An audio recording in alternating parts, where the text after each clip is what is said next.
Hello everyone, मैं doctor अर्चना अपने YouTube channel में आपका वेलकम करती हूं। आज मैं बात करूंगी डिप्रेशन के ऊपर। इस वीडियो में मैं आपको बताऊंगी कि डिप्रेशन पेशेंट को कैसे हो जाता है और क्या कारण होते हैं इसके, हम कैसे पहचान सकते हैं कि पेशेंट को डिप्रेशन में पेशेंट जो है चला गया है। और लास्ट में मैं आपको होम्योपैथी मेडिसिन के बारे में बताऊँगी। वीडियो स्टार्ट करते हैं। हमारी इंडिया में जो डिप्रेशन के बहुत सारे लोग शिकार होते हैं, लेकिन फ़र्क ये होता है कि पेशेंट को पता ही नहीं रहता है कि वो डिप्रेशन के शिकार हैं। डिप्रेशन है एक बीमारी होती है। अगर इसका ट्रीटमेंट किया जाए तो ये जो डिप्रेशन है पूरी तरह से इस डिप्रेशन की बीमारी ठीक हो सकती है। डिप्रेशन कैसे होता है उसकी बात करते हैं। अब हमारी बॉडी में सेरोटोनिन और डोपामिन, ये दो हार्मोन होते हैं। सेरोटोनिन और डोपामिन नाम का हार्मोन होता है। ये जो हार्मोन होता है, अगर इसकी कमी हो जाए तो जिसके कारण क्या होता है कि जो पेशेंट होता है वो डिप्रेशन में चला जाता है। हमारा जो ब्रेन होता है, हमारे ब्रेन के जो सेल्स होते हैं उसमें सेरोटोनिन और जो डोपामिन होता है वो सेल्स में मैसेज पहुंचाने का काम करता है। अगर ये सेल्स में डोपामिन और जो सेरोटोनिन जो हार्मोन है इसकी कमी हो जाए, ये सही से मैसेज ना पहुंचाए, अपना काम सही से ना करे, जिसके कारण क्या होता है जो पेशेंट होता है उसका नेचर में एकदम चेंजेस नज़र आने लगता है और पेशेंट डिप्रेशन में चला जाता है। जो सेरोटोनिन और जो डोपामिन जो हार्मोन होता है, हमें हंसने में, बोलने में, शांत रहने में, हमारा खाना डाइजेस्ट करने में, है ना, हमें भूख लगने में, ये सारे हमारी बॉडी की जो एक्टिविटी है उसको मतलब उसको कंट्रोल करने का काम करता है। मतलब उसको, जैसे हम हंस रहे हैं, रो रहे हैं, इस हमारी जो बॉडी की एक्टिविटी है हर एक्टिविटी को कंट्रोल करता है। ठीक है। अब बात करते हैं कि क्या कारण होते हैं जिसके कारण जो पेशेंट है डिप्रेशन में जा सकता है। तो अगर हमारी फैमिली में किसी की डेथ हो जाए तो जिसके कारण क्या होता है कि अगर वो पेशेंट उससे बहुत ही ज़्यादा क्लोज है, तो अगर वो क्लोज होने के कारण क्या होता है कि जो पेशेंट होता है बहुत ही ज़्यादा उसको मिस करता है। जिसके कारण क्या होता है कि अगर जो पेशेंट है अगर उससे बातचीत ना किया जाए, अगर अगर वो अकेले रहे, तो जिसके कारण क्या होता है कि उसकी जो मानसिक स्थिति है धीरे धीरे करके वो बिगड़ती जाती है और जब ये पेशेंट है वो डिप्रेशन में जा सकते हैं। जो नेक्स्ट कारण है वो होता है स्टूडेंट। अगर जो स्टूडेंट है 10th और 12th के एग्ज़ाम देते हैं, अगर वो अपना एग्ज़ाम पास आउट नहीं कर पाते हैं तो ये जो पेशेंट होते हैं इनकी जो मानसिक स्थिति है, ये जो पेशेंट होते हैं बहुत ही ज़्यादा चिंता करते हैं और बहुत ही ज़्यादा चिड़चिड़े हो जाते हैं और अकेले रहना पसंद करते हैं। जिसके कारण क्या होता है कि जो पेशेंट डिप्रेशन में चले जाते हैं और कई बार बहुत ही गलत कदम उठा लेते हैं। जो नेक्स्ट कारण होता है वो होता है लिव इन रिलेशनशिप।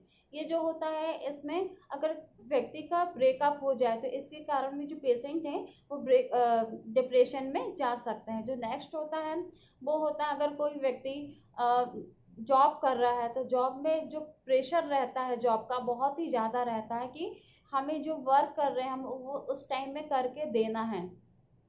जिसके कारण क्या होता है कि जो पेशेंट होते हैं बहुत ही ज़्यादा डिप्रेशन में चले जाते हैं कि कभी किसी कारणवश से ना कर पाए तो वो वर्क, तो जिसके कारण बहुत ही अधिक प्रेशर हो जाता है और जो पेशेंट है वो डिप्रेशन में जा सकता है।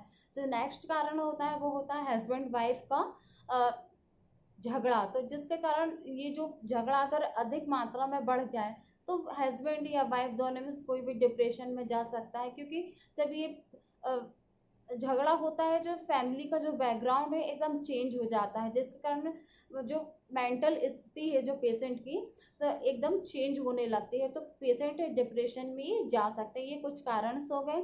अब बात करते हैं कि हम कैसे पहचानें कि जो पेशेंट डिप्रेशन में जा रहा है। तो जो नॉर्मल व्यक्ति होता है अगर हम उसको डांट दें या मार दें, है ना, या कहीं उसका झगड़ा हो गया, तो नॉर्मल व्यक्ति कुछ टाइम के लिए उदास रहता है और कुछ टाइम के लिए उदास रहेगा, उसके बाद क्या होगा एकदम नॉर्मल हो जाता है। लेकिन जो लोग डिप्रेशन में चले जाते हैं वो व्यक्ति, आप देखिएगा, नोटिस कीजिएगा कि ये जो व्यक्ति होते हैं अगर इनकी फैमिली में अगर किसी का बर्थडे है या फिर उनका खुद ही बर्थडे है, उनकी फैमिली में अगर उनकी फैमिली में किसी की मैरिज हो रही हो, है ना, अगर कहीं कहीं पार्टी हो रही है तो इनको कोई इंटरेस्ट ही नहीं रहता है, ये हमेशा उदास ही रहते हैं।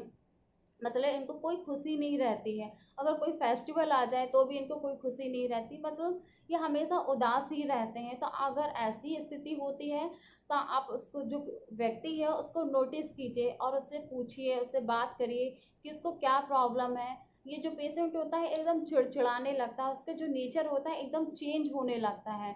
तो ये ऐसे आप हम पहचान सकते हैं कि जो पेशेंट है वो डिप्रेशन में तो नहीं जा रहा है।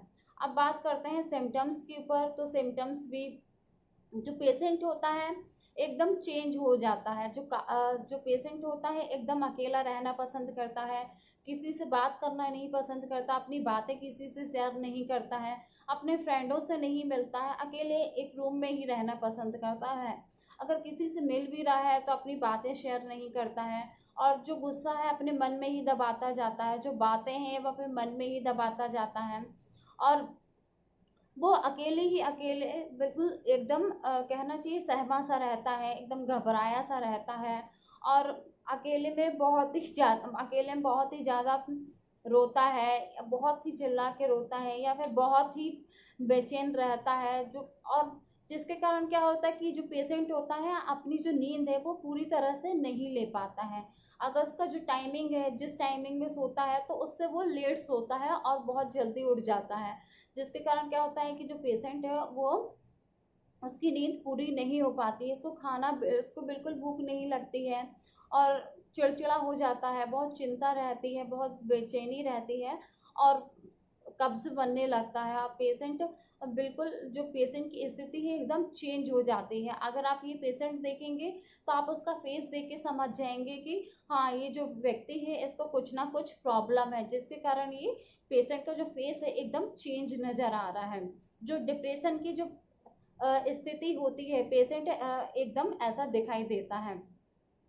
अब बात करते हैं होम्योपैथी मेडिसिन की पर। तो जो फर्स्ट मेडिसिन लेनी है आपको, वो लेनी है इग्नेशिया 30 पोटेंसी में। दिन में 3 बार लेना है, मॉर्निंग में लेना है, आफ्टरनून में लेना है, और नाइट में लेना है। जो नेक्स्ट मेडिसिन लेनी है वो आपको लेनी है आराम मैट लेनी है। दिन में 3 आराम मैट 30 पोटेंसी, दिन में 3 बार, मॉर्निंग, आफ्टरनून और नाइट में दोनों जो मेडिसिन है 2-2 ड्रॉप लेना है दिन में 3 बार। जो नेक्स्ट मेडिसिन लेनी है वो आपको लेनी है मैग्नीशिया कार्ब लेनी है 200 पोटेंसी में, हफ्ते में 1 बार लेना है 2 बूंद। जो नेक्स्ट मेडिसिन लेनी है वो लेनी है आपको कैलकेरिया कार्ब 200 पोटेंसी में, हफ्ते में 1 बार। अगर आप संडे को ले रहे हैं तो नेक्स्ट संडे को भी लीजिएगा। जो मेडिसिन हैं उनके बीच गैप करके रखिएगा। अगर आपको अगर बहुत ही ज़्यादा ये डिप्रेशन के सिम्टम्स नज़र आ रहे हैं और पेशेंट एकदम हार मान जा रहा है और सोच रहा है कि बिल्कुल मैं कुछ नहीं कर पाऊंगा, बिल्कुल मैं, मतलब बिना कुछ काम किए ही वो हार मान जाता है और अपने आप में गिल्टी फील करने लगता है ना। सोचता है कि मैं कभी आगे नहीं बढ़ पाऊंगा, मेरे साथ वाले जो हैं मेरे से आगे निकल गए हैं। और वे उसमें जो पेशेंट है एकदम सोचता है कि मेरे जीवन को कोई काम ही नहीं है, और एकदम सुसाइड करने के लिए सोचने लगता है। तो इस कंडीशन में आप ये मेडिसिन दे सकते हैं। और पेशेंट की मेंटल स्थिति खराब हो गई है, बहुत चिंता करता है और बहुत ही ज़्यादा तनाव में रहता है, खाना सही से नहीं खाता है, सोता नहीं, जिसके कारण पेशेंट बहुत ही, कहना चाहिए कि डिप्रेशन में चला जाता है। तो आप ये मेडिसिन देंगे और जो पेशेंट है उसका जो कहना चाहिए कि बैकग्राउंड है, जो नेचर है वो चेंज करेंगे। पेशेंट कहीं बाहर बाहर लेके जाएंगे और ये मेडिसिन देंगे, तो आपका जो पेशेंट है पूरी तरह से ठीक हो जाएगा। और आप इसको जो मेडिसिन है लॉन्ग टाइम तक दीजिएगा, बहुत ही अच्छा असर करेगी। अब जो आपको डिप्रेशन की प्रॉब्लम है ये पूरी तरह से धीरे धीरे करके ठीक कर देगी, आप एकदम नॉर्मल हो जाएंगे जैसे नॉर्मल लोग रहते हैं। अगर आपको मेरा ये वीडियो अच्छा लगा हो तो प्लीज़ आप इसको लाइक कर दीजिए, सब्सक्राइब कर दीजिएगा। वीडियो देखने के लिए थैंक यू सो मच।